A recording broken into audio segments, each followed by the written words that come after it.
We've all been there where somebody breaks up with us or a relationship ends and we just cannot get that person out of our head.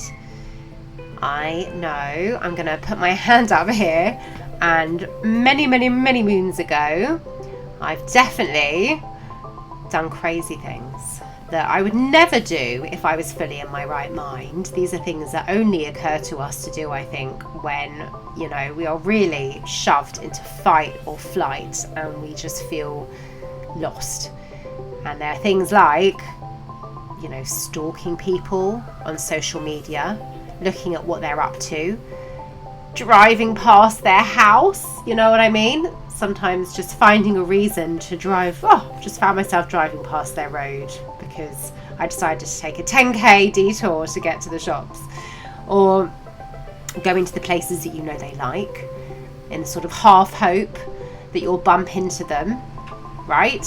If we're being really honest, and trying to guess what they're doing or assume how they're feeling, really like letting it loop in our head and making ourselves feel really crap. And then, of course, there's things like replaying the relationship over and over again, and replaying the breakup again and again and again, and blaming ourselves and seeing how we could do things differently to get a different outcome, and blaming ourselves and blaming them and getting angry at them and then getting angry at ourselves and feeling sad and hopeless and being stuck in this state of misery and self-abandonment, where we just forget that we're here to enjoy life and to experience good things, and instead we put all our eggs in their basket and we think that all our happiness is pinned on them taking us back. And then we do the final piece of true disempowerment and we fucking go and message them. And then afterwards you just want to die because it's the worst thing ever. So you delete the message, or you pray for them to write back, or then you block them. Yes, all these really uncomfortable, awful things. And we know, there's a part of us that knows how much power we're giving away and that it's really not necessary, and there's something not quite right in the way we're doing, but we feel so lost and desperate that we don't even know what else we should be doing, because we think that our joy relies on them coming back to us. Okay, so if you know what I'm talking about and you're there at the moment, this episode is for you. You, my love, deserve to feel so much better than you do, and you deserve to empower yourself. So today I'm going to share with you one very important tool you can do that is really life-changing and was one of the main keys to me turning around my dating mindset. So let's get stuck in. Not sure where to even begin when it comes to finding a healthy, loving partner? Maybe a part of you thinks it's easier to just be single and avoid the anxiety and stress of a relationship altogether, but yet another part still dreams of having a gorgeous partner to dance through life with. If you want to attract a loving partner who is aligned with the best version of you and have the confidence to be that best version of you, then the universe has brought us together here now for a reason. Let's unlock your power to attract everything you truly deserve. Hi, I'm Remy, clinical hypnotherapist, NLP practitioner, EFT facilitator, certified life and success coach, and your dedicated love upgrade coach. I went from being a people-pleasing, codependent, anxious serial dater and marrier of the wrong men to being happily married with the warm, loving family and life I always dreamed of. It wasn't luck that got me here though. It was doing important internal work, and I'm here now to share everything I know with you so you can get what you want most too. It's time to update your entire mind, plug in and switch on your spiritual connection and start some real life magic happening. This is your time to put beautiful you first for a change. The outside world can wait. So hush those notifications and let's get down to some important work.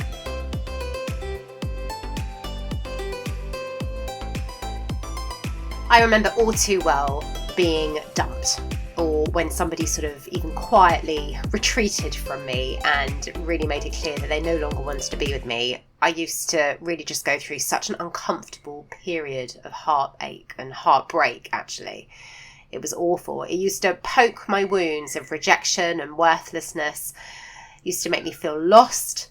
I was bored. I was alone. I didn't know what I wanted to do. I didn't know who I was anymore. I couldn't see the light at the end of the tunnel. It was so uncomfortable, and it just used to really take over my life. I felt like all my joy came to a grinding halt when somebody didn't want to be with me anymore. And now I know, and I wish I'd known it back then, that really all it was a sign of anxious attachment. That I really was pinning my joy and my self-worth and my self-confidence and everything good in my life on this one person, which is a huge burden for somebody to carry and really isn't very emotionally healthy at all. But the good news is that there is a better way to view dating, and a whole paradigm shift that just makes dating and life in general really just so much sweeter and so much more aligned, and feels so much lighter when we realise that we don't have to have an insecure attachment style anymore. Really, it's all about having a secure attachment style and not needing somebody, being able to drop the codependence and needing somebody else to make us feel good. So the way that you're feeling, if you're there now, I'm sending you love, because I know it's not easy, but I'm going to let you in on a little secret, and it's in plain sight, but we don't see it, and it keeps us stuck. The thing is, when we miss someone or we feel devastated about them leaving us, it's never about them. It's always about us. And I know you might think that sounds crazy, because you really think that if you had them back, and if they would only be a certain way, and if they would be the person that we know they could be, and they resurrected the relationship and came back to us in the way that we think they could, and the relationship looked like it used to, or that we hoped it would, that it would all be better and all your problems would be solved. I promise you that's not true. It's just not true. The very fact that we are so hooked into needing somebody else to bring us a sense of happiness and completeness and peace and joy is an absolute testament to how codependent we are. And when you're feeling that way, the only way to bring true, lasting peace and genuine joy in your life is to source all of that from yourself. And that is how you develop a secure attachment style and a really healthy emotional well-being. Because when we are outsourcing all our joy and happiness to somebody else and thinking that by finding the one, it means we're going to be happy, what does it mean? What it really means is that we're gifting someone else the power over our own happiness. And that is a huge burden. That is a big, big ask, and it's way, way too much to give somebody. You can think of it like a wand. So imagine we have this wand that just contains pure, happy potential. And then instead of learning to use it ourselves, we just give it away to someone else. And even worse, because we're so desperate to feel the results of that happy magic wand being waved at us, putting its spell of joy and happiness and self-fulfillment on us, we literally give it to anybody to hold. Anybody who shows any willingness whatsoever to hold it and wave it over us, we willingly give it to them without optimized boundaries, without the boundaries we should be having that are aligned with our highest and best wishes for ourselves. And also, what makes it doubly worse is that the person who's willing to run and grab that wand from us and wave it around willy-nilly and take on that responsibility of waving the wand, well, usually they are people who need to have that sense of power over someone, like a narcissist or like many other personality types that really have no business being a part of our life and who definitely don't deserve our love and attention and energy and really don't deserve a place in our life at all. And those are the kind of people who want that sort of responsibility and power. So not only are we giving away our power, but we're also, by doing that, attracting people who will never make us happy and who really we don't want as partners if we're being very honest and true to ourselves. And by outsourcing our sense of completeness and happiness and joy with life, we are relying on someone else's actions to fulfill how we want to feel. And that's really disempowering for us. On some level, it just won't feel right. There'll be some sort of shame or dissatisfaction, usually with ourselves. And our self-esteem and our self-confidence suffer because we really start to live in this way where we're trying to make someone else happy all the time in order to keep them with us, because we start to really fear losing them, because we think that losing them means that we'll lose our source of happiness and fulfillment and joy. And that is completely out of alignment. And when we start to be somebody else who we're not, because we're trying to make someone else happy, well, that really is self-abandonment. We are literally giving away our truth in exchange for the love of somebody else. And it's actually really deceitful, because we are trying to coerce somebody to stay in our life. We think that we can trick them into being this person that they want to fall in love with. And that's exhausting for us. And it's also dishonest. That means we are living from our ego, and we are living in a fear-based, scarcity-based way of thinking. And it's just not in line with ourselves. No good can come from that. It's a really empty, ineffective and unsustainable way of making yourself happy. It is not true happiness. So what is the alternative, I hear you ask? Well, the alternative and the way to really attract people who light you up and to have a life that makes you feel really good is to shift your mindset to one of secure love attachment, instead of relying on this codependence and anxious attachment and leaning on other people to bring us a sense of joy and to make us feel good about ourselves. As I said before, if we go into a relationship with this mindset, it's never really about the other person. What it is always about us. It's actually, believe it or not, profoundly selfish, because we are really leaning on someone very heavily to supply our own sense of self-worth and completeness and joy. So when you're in a moment, usually for me it's on a Sunday when I just feel down in the dumps, or usually at night time when you have that peace and space and quiet.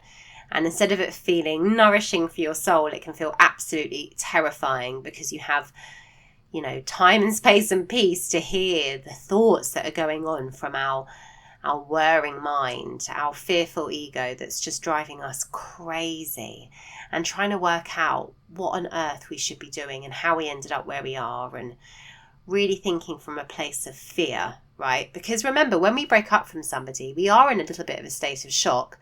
We've had a change, and we don't like change as humans. We are hardwired for safety, and change is never perceived as safe until we train our mind otherwise.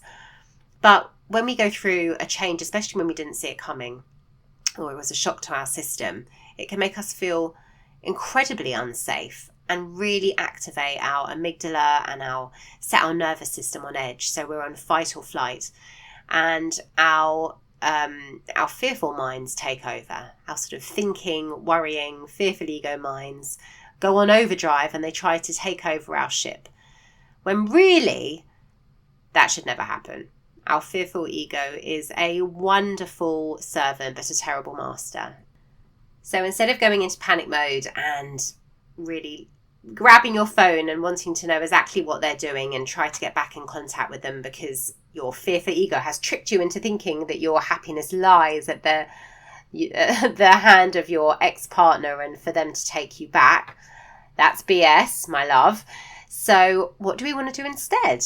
Well, there's another way to be. There's an empowered way that we can view a breakup. We can see it as a recalibration phase and as an opportunity to grow and lean into our wounded parts and heal them, so that we can become consciously aware of where we're being codependent and giving our power away.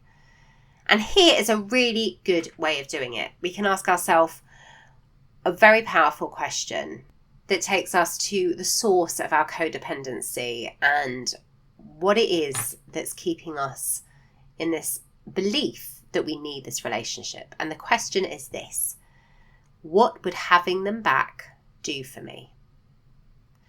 So even if it was the best relationship you ever had, maybe you enjoyed the friendship connection, maybe you enjoyed the physical pleasure, maybe you enjoyed feeling special and pampered, maybe you enjoyed the confidence it gave you, maybe it gave you a sense of hope about your own financial prospects and wealth, maybe you enjoyed feeling needed and the distraction from yourself, having someone else to give care to and try to fix.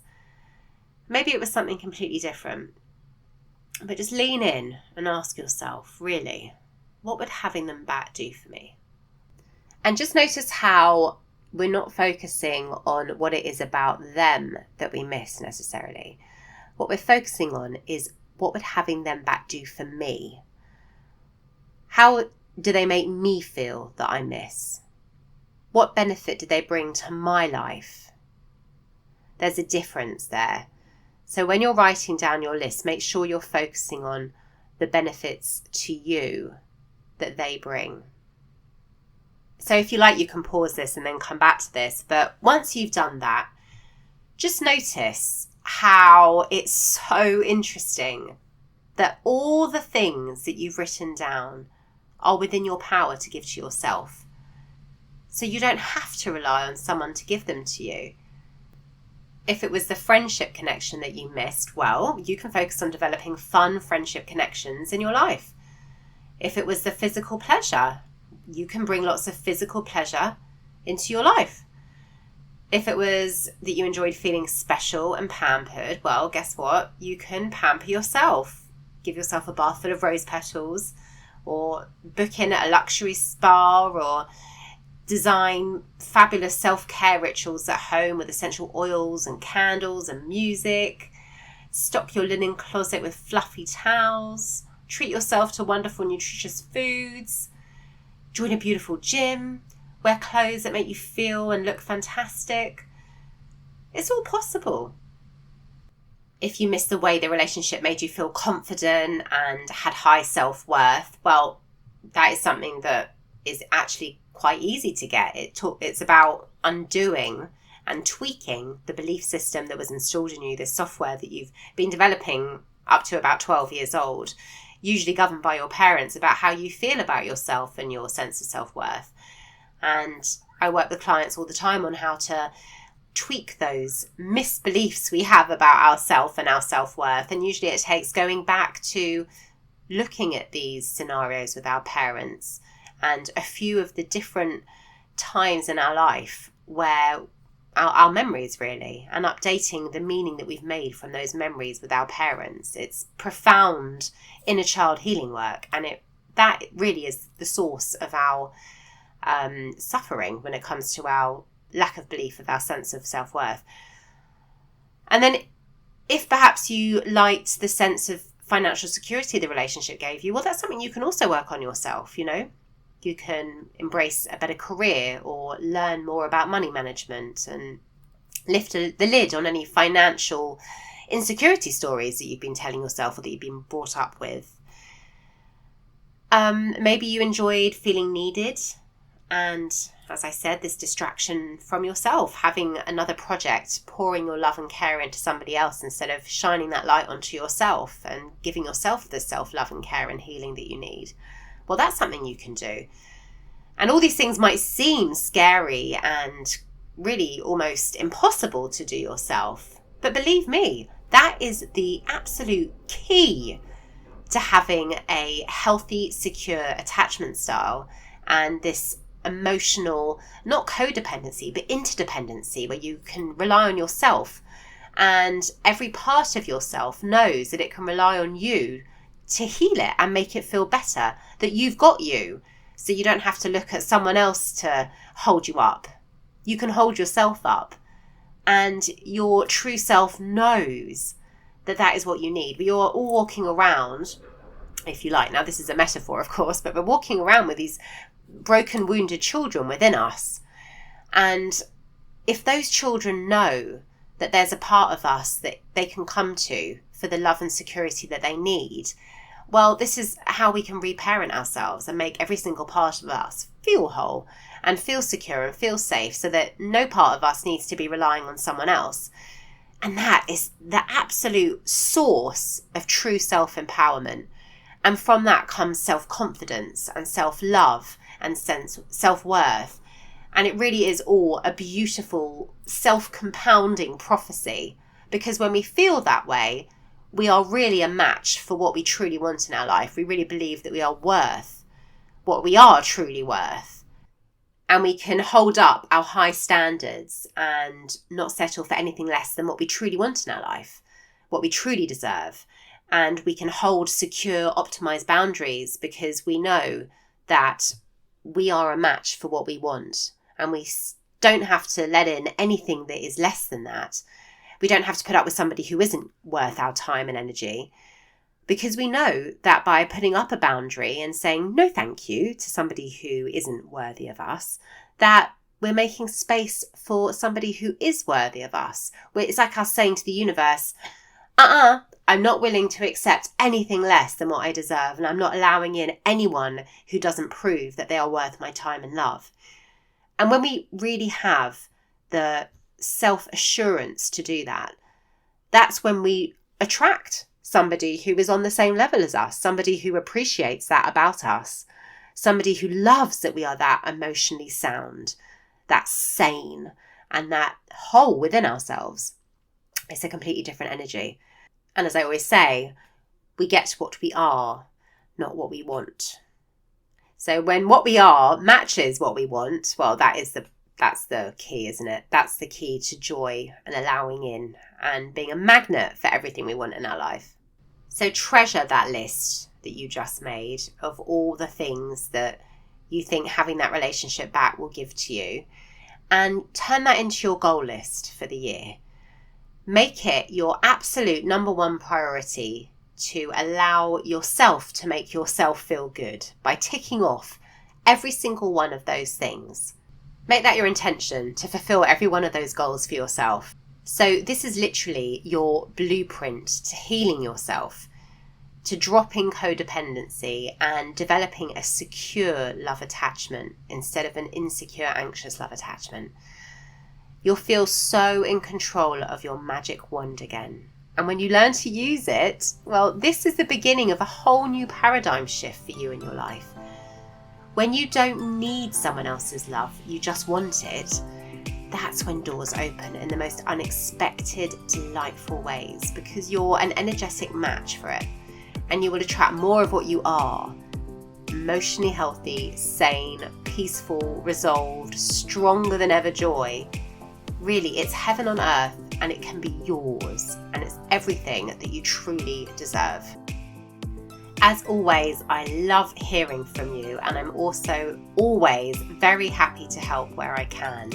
So if anything's come up for you during this exercise or during this episode, or if you're in a moment of your life where you are just feeling a bit crap with what's going on and you can't quite work out how to change your state and you'd like to have a little bit of help with that, get in touch. I would love to hear from you, and I will come back to everybody who gets in touch. The best way to do it really is through Instagram. Send me a DM at loveupgradecoach, or you're welcome to contact me on WhatsApp. All the links are below in the show notes. And as always, if you could leave a written review, especially on Apple Podcasts, that would be incredible. It just gets this podcast in front of more women who need to hear these loving words of wisdom. Sending you so much love. Thank you so much for being here, and big hugs and kisses. I hope this brings you closer to the life and love you truly deserve. Until next time.